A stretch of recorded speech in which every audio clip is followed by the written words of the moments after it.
حبیبہ الکریم اعوذ باللہ من الشیطان الرجیم بسم اللہ الرحمن الرحیم الا ان اولیاء اللہ لا خوف علیہم ولا هم يحزنون صدق اللہ مولانا العظیم الحمد لرب هو شاف لسقیمی والشکر لمن ارحم من کل رحیمی۔ حاضرین کرام،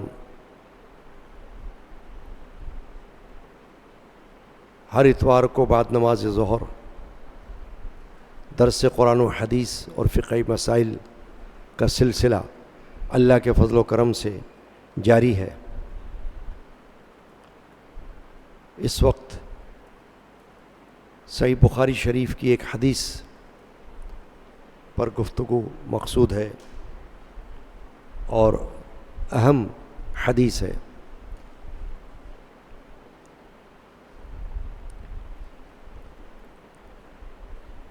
اس حدیث پاک میں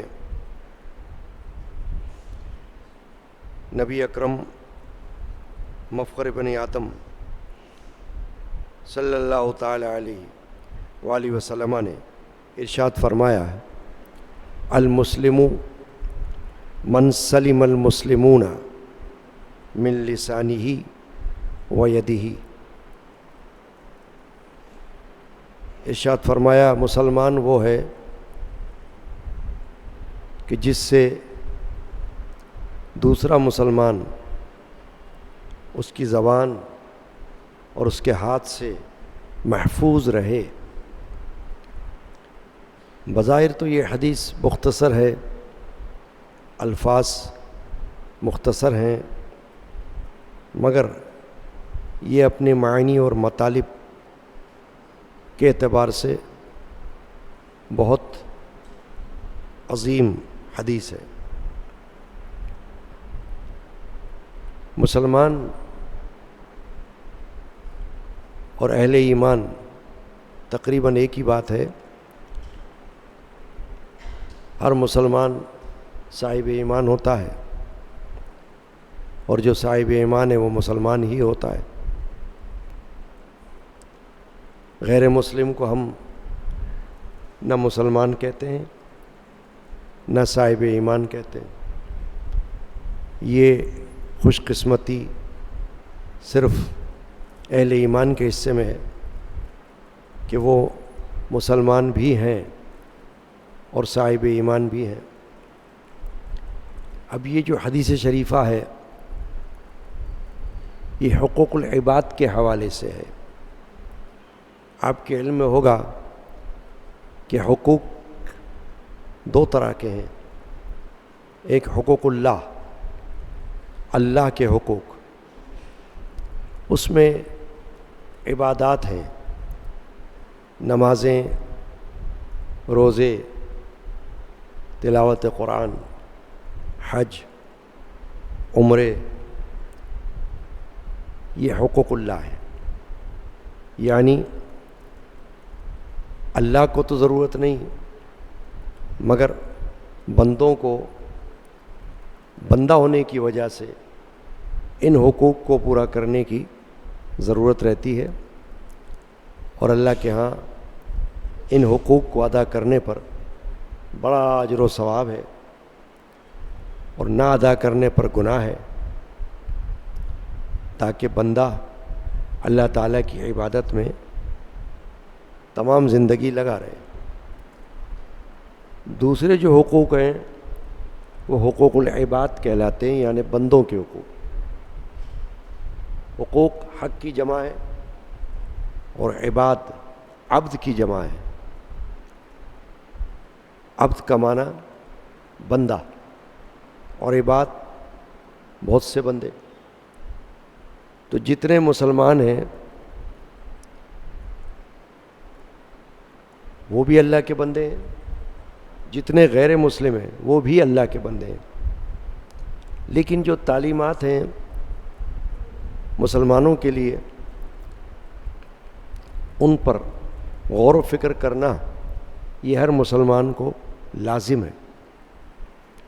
یہ جو حدیث شریفہ ہے، المسلم من سلم المسلمون من لسانہ و یدہ، اس حدیث میں اللہ کے رسول صلی اللہ علیہ وسلم نے یہ ارشاد فرمایا کہ مسلمان وہ ہے جس کی زبان اور جس کے ہاتھ سے دوسرا مسلمان محفوظ رہے۔ دو باتیں ارشاد فرمائی، ایک زبان، ایک ہاتھ۔ انسان کے اعضاء میں سے یہ دونوں اعضاء بہت اہم اعضاء ہیں۔ زبان بہت اہمیت رکھتی ہے، اگر زبان نہ ہو تو انسان بول نہیں سکتا۔ ایک شخص اگر گونگا ہوتا ہے تو اس کو اپنی ضرورت یا اپنی بات بیان کرنے کے لیے کتنی تکلیف ہو سکتی ہے، اس کا اندازہ آپ کر سکتے ہیں۔ رات دن ہم دیکھتے ہیں ایسے لوگوں کو جو بات کرنے سے عاجز ہے۔ دوسرا عضو ہاتھ ہے، ہاتھ نہ ہو تو بھی بہت تکلیف ہو سکتی ہے انسان کو۔ ضروریات انسان کی اپنی، اس کو پورا کرنے کے لیے ہاتھ کی ضرورت، ہاتھ کا استعمال یہ لازم ہے۔ اب یہ دو انسانی اعضاء کی طرف اللہ کے رسول نے اشارہ فرمایا کہ مسلمان کو یہ سوچنا چاہیے کہ اس کی مسلمانی یوں ہی نہیں ہے، اس کی کچھ قیود، کچھ قاعدے، کچھ ضابطے ہیں اور کچھ لوازمات ہیں۔ انہی میں سے یہ ہے کہ مسلمان اپنے آپ کو مسلمان تب سمجھے جب اس کی زبان سے اور جب اس کے ہاتھ سے دوسرا مسلمان محفوظ رہے، یعنی نہ اس کی زبان سے دوسرے کو کوئی تکلیف پہنچے بلا وجہ، اور نہ اس کے ہاتھ سے دوسرے مسلمان کو بلا وجہ تکلیف پہنچے، کیونکہ انسانی اعضاء میں یہ دو چیزیں ہیں جن سے تکلیف پہنچ سکتی ہے، ایک زبان سے، ایک ہاتھ سے۔ اور بعض اوقات زبان سے بھی بہت زیادہ تکلیف پہنچتی ہے، اگرچہ اس کو کوئی زخم نہ پہنچے، لیکن ایک محاورہ ہے کہ زبان کا زخم تلوار کے زخم سے زیادہ گہرا ہے۔ تو اس کا مطلب یہ ہوتا ہے کہ اگر بد زبانی ہو، بد خلقی ہو، تو اس کا اثر بہت غلط دوسرے پر پڑتا ہے۔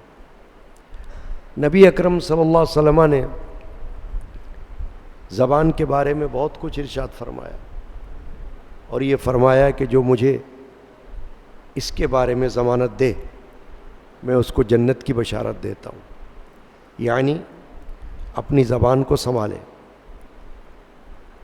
بلا وجہ کسی کے ساتھ بدتمیزی، بد زبانی، بد خلقی، کیونکہ بد خلقی بھی یعنی بد اخلاقی، اس کا تعلق بھی اور اعضاء سے بھی ہو سکتا ہے، کردار سے ہو سکتا ہے، لیکن زبان سے بھی ہوتا ہے۔ تو زبان سے بھی بد خلقی نہ ہو، شائستگی اختیار کی جائے، الفاظ کا چناؤ، الفاظ کا انتخاب گفتگو میں اچھا ہو، بات چیت کرتے ہوئے اچھے الفاظ کا انتخاب سامنے والے پر اچھا اثر ڈالتا ہے، اور برے الفاظ کا اثر برا ہوتا ہے۔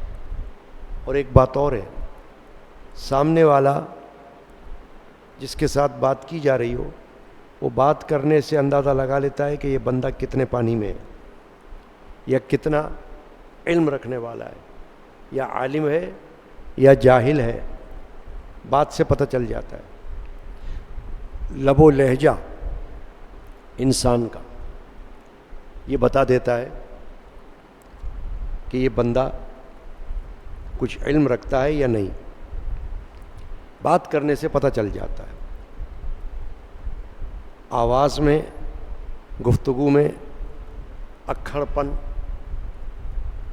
لہجہ خراب اور الفاظ خراب، تو اس سے کسی کے دل پر اچھا اثر نہیں ہو سکتا. جب بھی ہوگا برا اثر ہوگا. تو ایک تو حضور اکرم صلی اللہ علیہ وسلم نے یہ فرمایا کہ اپنی زبان کو لگام دو، بد زبانی نہ کرو، زبان سے کسی کو ٹھیس نہ پہنچاؤ، زبان سے کسی کی دل آزاری نہ ہو، دل شکنی نہ ہو. زبان کو بہت قابو میں رکھو. دوسرے یہ فرمایا کہ ہاتھ کو قابو میں رکھو، بلا وجہ کسی پر ہاتھ نہ اٹھاؤ، بات بات پر مارنے کے لیے نہ دوڑو، ذرا ذرا سی بات پر کسی کو مارنے کے لیے تیار نہ ہو جاؤ. اگرچہ اللہ نے تمہیں طاقت دی ہے یا تم پہلوان ہو، سامنے والا تمہارے مقابلے میں بہت کمزور ہے، تو اور زیادہ خیال رکھنا ہوگا. مقابلہ اپنے جیسے سے ہوتا ہے. اپنے سے کمزور سے مقابلہ یہ تو بزدلی ہے، یہ مقابلہ ہی نہیں ہے. مقابلہ برابری کا ہوتا ہے. تو اگر کوئی پہلوان شخص بہت زیادہ کمزور شخص پہ ہاتھ اٹھا لے تو یہ کون سی پہلوانی ہے؟ یہ کچھ نہیں ہے. زیادہ تر زبان اور ہاتھ یہ جہاں پر غلط استعمال ہوتے ہیں غصے کی وجہ سے ہوتے ہیں.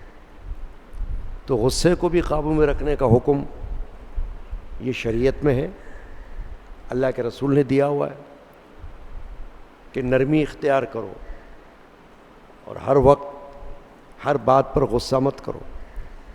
کہیں کہیں غصہ جائز ہوتا ہے، کوئی شرعی بات ہو، اللہ اور رسول کی بات ہو تو غصہ آنا طبعی ہے اور ضروری بھی ہے.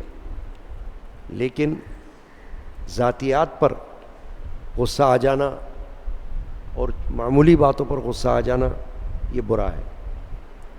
تو اس لیے یہ فرمایا کہ مسلمان ہونا اتنا آسان نہ سمجھو، بلکہ مسلمان کی تعریف یہ سمجھو کہ مسلمان وہ ہے جس کی زبان اور جس کے ہاتھ سے اگلا مسلمان بچا ہوا ہو. اور پھر یہاں صرف مسلمان ہی نہیں، مسلمان کو تو یہ بھی حکم ہے کہ غیر مسلم کو بھی بلا وجہ اپنی زبان سے اور اپنے ہاتھ سے تکلیف نہ پہنچے. کیوں؟ کہ اسلام کا جو تاثر ہے وہ خراب نہ ہو. جب کوئی مسلمان کسی غیر مسلم کو ناحق تکلیف دے گا تو بات اسلام پر جائے گی. غیر مسلم کافر یہ سوچے گا کہ یہ شخص مسلمان ہے، یہ دین اسلام میں اپنے آپ کو داخل سمجھتا ہے، تو کیا اسلام کی تعلیم یہ ہے؟ تو اس سے اسلام پر حرف آئے گا اور اسلام کی بدنامی ہوگی. اس لیے صرف مسلمان اور مسلمان نہیں، بلکہ مسلمان اور غیر مسلم کا بھی جب آپس میں تبادلہ خیال ہو یا آپس میں کوئی رابطہ ہو تو وہاں بھی یہی خیال رکھنا ہوگا کہ مسلمان کو یہ سوچنا ہوگا کہ میری زبان اور میرے ہاتھ سے نہ صرف دوسرے مسلمان بلکہ کسی غیر مسلم کو بھی تکلیف یا نقصان نہ پہنچے. کیونکہ اسلام نے حقوق غیر مسلموں کو بھی دیے ہیں. غیر مسلموں کی بھی دو اقسام ہیں. ایک غیر مسلم وہ ہوتا ہے جو جنگی کہلاتا ہے، حربی.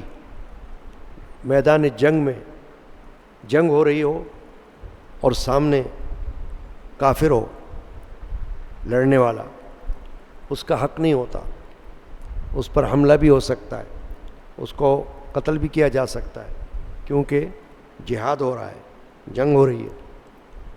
لیکن ایسے موقع پر بھی اللہ کے رسول صلی اللہ علیہ وسلم نے احادیث میں یہ فرمایا ہے کہ جنگوں میں بھی عورتوں اور بچوں کا لحاظ کیا جائے گا، وہاں بھی عورتوں پر ہاتھ نہیں اٹھایا جائے گا، نہ بچوں پر ہاتھ اٹھایا جائے گا، صرف جنگجوؤں کو مارا جائے گا۔